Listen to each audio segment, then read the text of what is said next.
Salut les filles, bonjour à tous et bienvenue dans cette actu multimédia du vendredi 11h45. On se retrouve aujourd'hui pour parler comment choisir son combo CPU, GPU pour son PC gamer. C'est une des plus grandes interrogations, je crois, qu'on peut se poser quand on fait un PC parce que c'est parmi les deux composants qui vont nous donner la qualité, la résolution, la fluidité, tout ça de notre gaming. Donc forcément, on doit se pencher dessus. Quand on monte un PC, on regarde notre budget, on regarde quel composant on va prendre et on regarde les utilités qu'on en a. Quelqu'un qui aura un budget de 1000 euros juste pour jouer, ou quelqu'un qui aura un budget de 3000 euros pour travailler ne choisira pas ses composants de la même façon. Donc forcément, il y a un combo à avoir. Après, là, on va surtout se pencher sur tout ce qui est gaming. Si vous voulez prendre votre PC pour jouer, tout simplement, ou faire un peu de streaming, j'apporterai les quelques petites modifications à chaque fois pour le streaming. Mais, bien entendu, on va pas choisir le truc de la même façon. C'est pareil, si vous souhaitez jouer à Valorant en 4K ou à Valorant en 1080p, déjà, ça sera pas tout à fait les mêmes choix. Mais si vous voulez jouer à Call of Duty ou si vous voulez jouer à Cyberpunk ou à Forza Horizon, que ce soit en 1080p, en 1440p ou en 4K, on va pas avoir aussi tout à fait la même notion. Et après, selon le budget aussi. Il y a des fois, on peut avoir un budget de 600, 700 euros pour le combo des deux. Et bien là, l'équilibre, on va essayer de le chercher selon la résolution qu'on joue. Donc, je vais essayer de vous expliquer tout ça. Et pour ça, je vous affiche ben, juste là le tableau des cartes graphiques. Alors oui, il n'y a pas encore les 5000 dessus. Je ne vais pas trop en parler parce que elle commence juste à arriver. On a que la 5080 et 5090 là. Est-ce que réellement, pour du gaming, on prendra la 5090 si vous avez les moyens et que vous voulez vous faire kiffer? Oui, la 5080 peut être très très bien, mais je vais pas trop en parler. Enfin, je vais vous la balancer un peu dedans, mais je l'avais pas sur mon tableau parce que je l'ai pas encore rentré. Mais c'est un peu compliqué de se projeter tout de suite. Ça serait peut-être un peu tôt, sachant que eh ben, le DLSS 4 x 4, il est très intéressant. On a vu les benchmarks, c'est une boucherie. Voilà, ça c'est l'avenir. Clairement, c'est l'avenir des 5000. C'est là où elles vont passer au-dessus de toutes les cartes graphiques en termes de performance. Mais voilà, je me suis dit, on va y aller doucement. Je vais essayer de faire comprendre avec mes mots, pour ceux qui connaissent pas beaucoup là-dessus, si vous choisissez de faire un PC gamer, comment vous allez le choisir. Premièrement, à quel jeu vous allez jouer. Deuxièmement, quelle est la résolution de votre écran. Si vous avez un écran qui est en 4K et que vous voulez jouer en 4K, là, on va choisir notre truc autrement. Si vous avez un écran 1080p, ne choisissez pas une config pour jouer en 4K. C'est votre écran le fera pas. Voilà. Donc, voilà. Et selon votre budget, si vous avez un budget 800, 1000, 1200 euros, c'est compliqué d'être ultra performant en 4K.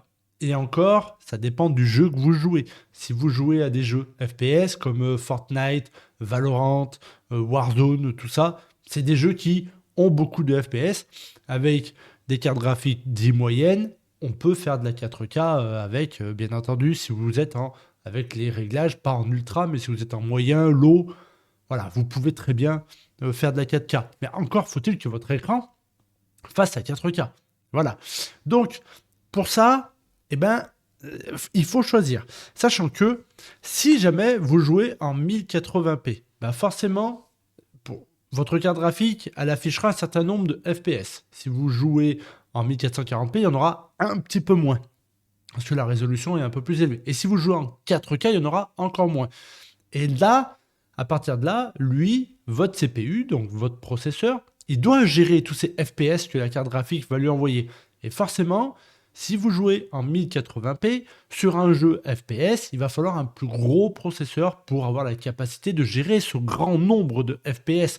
Si vous achetez une carte graphique pour rester dans le moyen, et pas, pour moi c'est les deux plus cool, c'est là, comme vous la voyez en vert, la RX 7900 GRE et sa concurrente directe chez Nvidia, qui est les 4070 Super, qui sont deux cartes graphiques excellentes dans tout leur domaine. Voilà. Et ben, c'est toujours pareil. Si vous jouez à Valorant ou Fortnite en 4K avec ces cartes graphiques-là, vous allez générer, je sais pas, je vais vous dire, je donne des chiffres un peu au hasard, mais par exemple, vous allez générer 200 images par seconde. Voilà, vous êtes à 200 FPS plafonné à fond en 4K. Votre processeur, il faut un processeur qui gère 200 FPS. En soi, quasiment tous les processeurs un peu dernière génération le gèrent très bien. Voilà. Moi, clairement, j'ai un i5, un 12400F dans le PC que j'ai aujourd'hui. Sur Valorant, il gère très bien le 1440p à 250 fps. Voilà, il le gère très bien. Donc en 4K, il le gérerait. C'est ma carte graphique, je suis pas sûr qu'elle irait très bien, mais même j'ai pas d'écran 4K, donc j'ai pas essayé. Voilà. Mais voilà, pour vous dire. Sauf qu'à côté de ça, si mon 12400F, si je me mets à jouer en 1080p et en low, là, ça va générer 700 images par seconde. Moi, mon processeur, il va bugger. Il va y avoir un énorme bottleneck. Mon pros, il va pas suivre. Tandis qu'à côté de ça, si vous avez un 7800X3D, un 9800X3D, un i9 14900KS, vous voyez, des gros processeurs. Là, ça va aller. Les processeurs, ils sont faits pour ça. Donc c'est pour ça que quand vous voulez, parfois vous vous dites, voilà, le 9800X3D ou le 7800X3D, c'est les meilleurs. Je veux celui-là. C'est pour jouer en 4K. C'est pas les meilleurs. Non. Non, non, non, non, non, non, pas du tout. Voilà, ils sont très bons, oui, mais en fait, ils seront exactement au même niveau qu'un sur Cyberpunk, par exemple, en 4K, avec une GRE ou une 4070 Super. Et ben, votre 7800 X3D va générer 3-4 images par seconde de plus que mon 12400.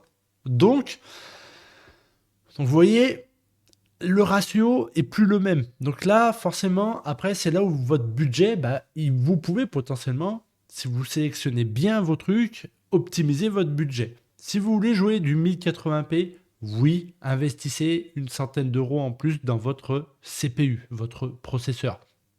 Et descendez de 100 euros votre carte graphique. Mais inversement, si vous voulez jouer en 1440p ou en 4K, à partir de là, si vous enlevez 100 euros sur le budget de votre CPU et que vous mettez 100 euros sur la carte graphique, vous aurez des meilleures performances parce que c'est la carte graphique qui prend en compte le 1440p et la 4K. Et de là, en fait, comme vous demandez une meilleure carte graphique, vous aurez des meilleures performances. Pour vous donner un petit exemple un peu concret, vous décidez de prendre le combo, on va partir chez AMD, le 7800 X3D, et en parallèle, vous prenez la RX 7900 XTX. Voilà, pour donner le summum de chez AMD en ce moment. Il y a le 9800 X3D. Allez, mais on va rester sur le 7800. Et de là, à quelque chose près, vous en avez pour 1500, 1600 euros le combo. Parce que le 7800 X3D est à environ 540 euros en ce moment. Voilà. Et la 7900 XTX, pardon, elle est aux alentours des 950 000 euros. Voilà. Donc on est à un peu plus de 1500 euros le combo. Inversement, si vous choisissez, si c'est pour jouer en 1080p, vous avez raison, c'est le meilleur combo. Parce que le X3D de chez AMD sur leur processeur, il est exceptionnel pour gérer les images, les FPS et les images par seconde. Il est exceptionnel pour la qualité et la fluidité. C'est exceptionnel. Pour jouer en 1080p, vous aurez raison de prendre ce combo-là. Inversement, si c'est pour jouer en 4K, la 7900 XTX le fait très bien. Sauf que derrière, en fait, votre 7800 X3D, lui, il aura exactement les mêmes performances qu'un 9600X. Voilà. Sauf que la différence, c'est que le 9600X vaut 250 euros et l'autre, il en vaut 530. Allez, on va dire 500 pour arrondir. Vous voyez, vous économisez 250 euros pour avoir les mêmes performances. Et en soi, en 1440p, je crois qu'il y a une différence de 6 ou 7%. J'avais déjà fait une autre vidéo où je les présentais tous les deux. Voilà, donc on peut le voir. Voilà, ça c'est exceptionnel. Donc, euh, donc, si demain vous voulez vous faire une config PC et que vous voulez à tout prix jouer en 1440p ou 4K, vous voulez pas entendre parler du 1080p, n'achetez pas le 7800X3D, n'achetez pas le 9800X3D. Pour le tarif qu'ils ont, ils sont beaucoup trop chers pour les performances qu'ils vous offriront en 4K et en 1440p. Voilà, clairement. Clairement. Comment vous dire?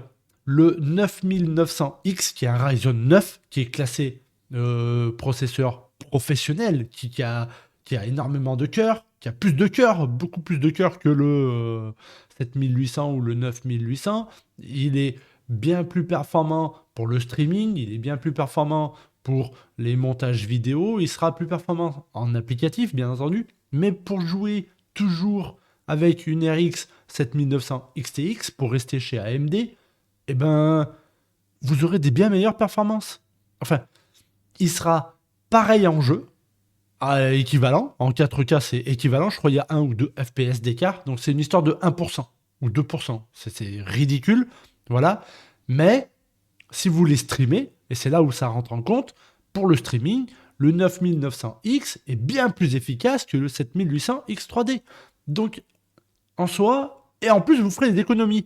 Donc, vous voyez, ce combo processeur, carte graphique, CPU, GPU, si selon l'utilité que vous voulez en avoir, la résolution que vous voulez avoir, ne sautez pas direct comme un robot matrixé pour vous dire je veux le meilleur, c'est lui. Vous avez les moyens, oui, mais si vous avez un budget, vous savez que ce budget-là, il peut vous restreindre. Au lieu de mettre 500 euros dans le processeur, visez à mettre peut-être 350, 400, 300, selon ce que vous voulez faire. Moi, franchement, personnellement, je kiffe le 7800X3D et le 9800X3D. Très très bon processeur, très très bon. Mais le tarif qu'ils ont est tellement élevé que leurs deux concurrents directs chez AMD, qui restent le 9900X et le 9600X, et qui sont beaucoup beaucoup moins chers. Énormément moins chers. Le 9900X, je crois qu'il est à 440 ou 450 euros, un truc comme ça. Vous êtes 70, 80 euros moins cher que le 7800X3D et vous êtes 120 ou 130 euros moins cher que le 8900X3D. Et en 4K, vous aurez les mêmes perfs, mais vous aurez un processeur bien plus applicatif, qui sera bien meilleur sur votre streaming, qui sera bien meilleur si vous êtes monteur vidéo, si vous voulez travailler un peu avec votre PC, il sera 100 fois meilleur. Et moi, c'est le processeur que je vise, hein. Jamais à ce prix-là, tant que le 7800X3D ou le 9800X3D seront à plus de 400 euros, jamais je les achèterai.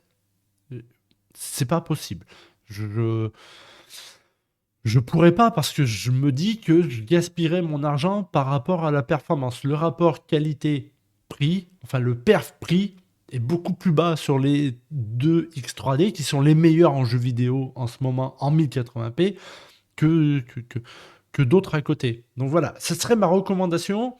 Après, voulez-vous faire kiffer? Vous voulez jouer en 1080p? Oui, en 1080p, n'hésitez pas. Achetez le 7800 X3D à 520 euros. N'hésitez pas.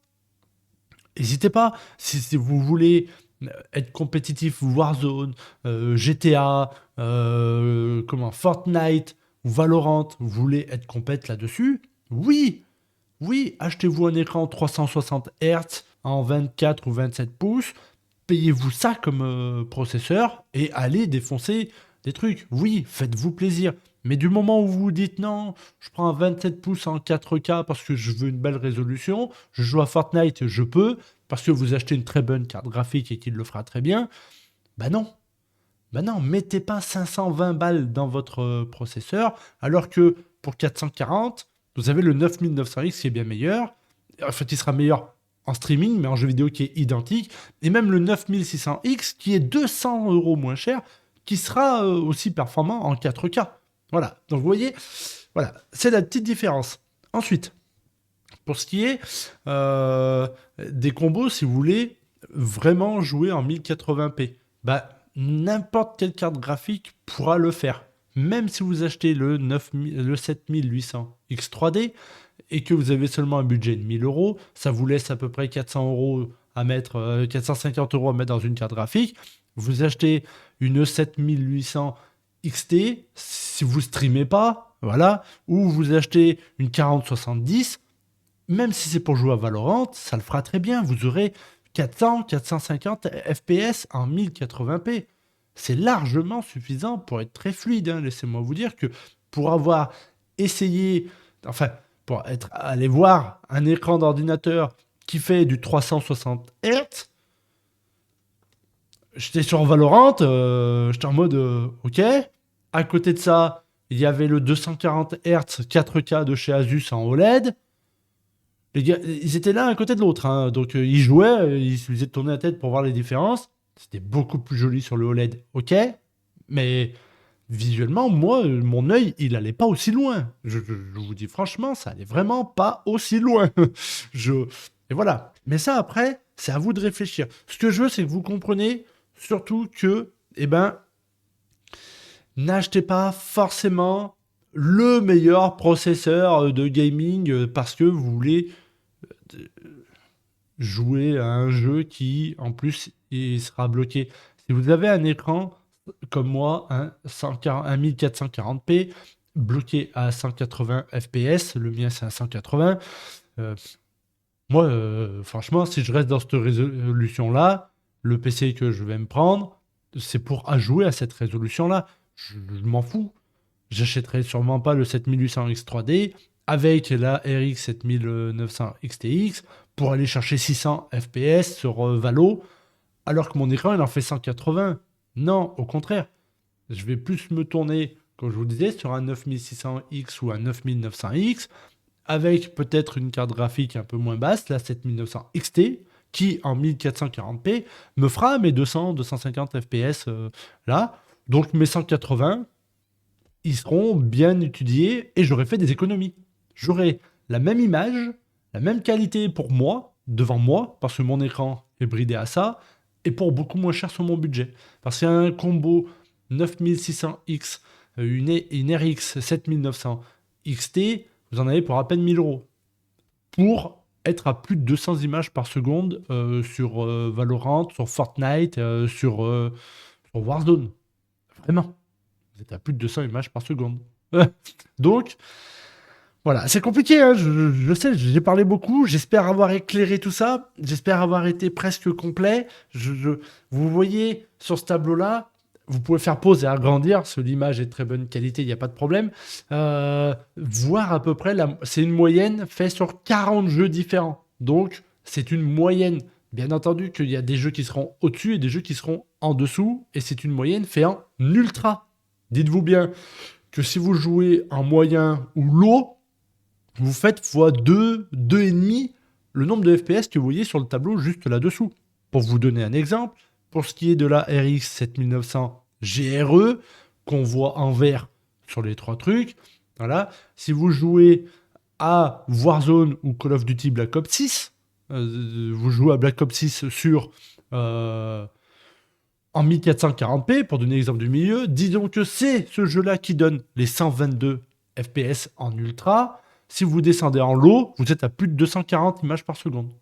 Voilà. Et je peux vous dire que ça peut monter plus haut. Voilà. Très souvent, les benchmarks, les tests de carte graphique, tout ça, c'est toujours en ultra très élevé. C'est bien, parce qu'on voit le plafond maximum du truc qu'on peut avoir. Du moment où on va réduire la résolution, ça va augmenter le nombre d'images par seconde. Donc ce qu'on voit affiché, eh ben, on sait qu'on peut faire mieux. On peut faire mieux très facilement. Il suffit juste d'enlever des ombres, des machins, des bidules. Enfin, je sais que moi, je mets toujours en moyen.